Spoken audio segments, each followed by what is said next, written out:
मेरा तुमसे एक ही क्वेश्चन है, क्या तुम जिंदा हो? तुम कहोगे कि हाँ मैं सांस तो ले रहा हूँ, जी तो रहा हूँ, रिप्रोड्यूस तो कर रहा हूँ, खाना तो खा रहा हूँ। मगर ये सब अगर जिंदा होने के प्रमाण होते, जो कि है भी, मगर हम यहाँ पर बायोलॉजी के पर्सपेक्टिव से बात नहीं करना चाहते। मैं बात कर रहा हूँ स्पिरिचुअली या फिर मेंटली।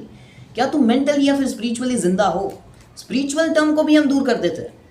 क्या तुम मेंटली जिंदा हो? मेंटली जिंदा होने से मेरा मतलब ये है कि क्या तुम वो चीजें कर रहे हो जो तुम्हें करनी थी, या फिर वो कि जो सोसाइटी इंक्लूडिंग मी तुम्हें करने के लिए कह रहा है।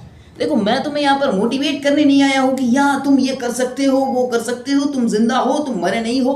देखो, मोटिवेशन ना थोड़े टाइम के लिए होता है, और अगर उस थोड़े टाइम में भी तुम कुछ नहीं करते हो तो एंड टाइम में तो तुम्हें रिग्रेट ही होने वाला है। और रिग्रेट की आग में डूबने से अच्छा तो मेरे भाई कुछ काम कर ले। अगर मैं तुम्हें कह रहा हूँ कुछ काम करने का, मतलब कुछ भी उठा के नहीं करना। जो चीज़ तुम्हें जिंदा रखती है ना, मतलब मान लो किसी के लिए वो गिटार बजाना भी हो सकता है, किसी के लिए बुक पढ़ना भी हो सकता है, किसी के लिए मेरी तरह ज्ञान फैलाना भी हो सकता है। वो करो।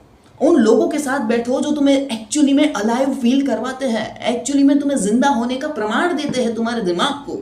अगर तुम अभी तक ये मान रहे थे कि सिर्फ सांस लेना और खाना और रिप्रोड्यूस करना ही तुम्हारे लिए जीने का प्रमाण है, तो तुम गलत हो। तुम्हें हर रोज अपनी आत्मा को खाना खिलाना पड़ेगा, कुछ ऐसी नई नई चीजें करके कि जो उसे एक्चुअली में करनी थी जब तुम छोटे थे।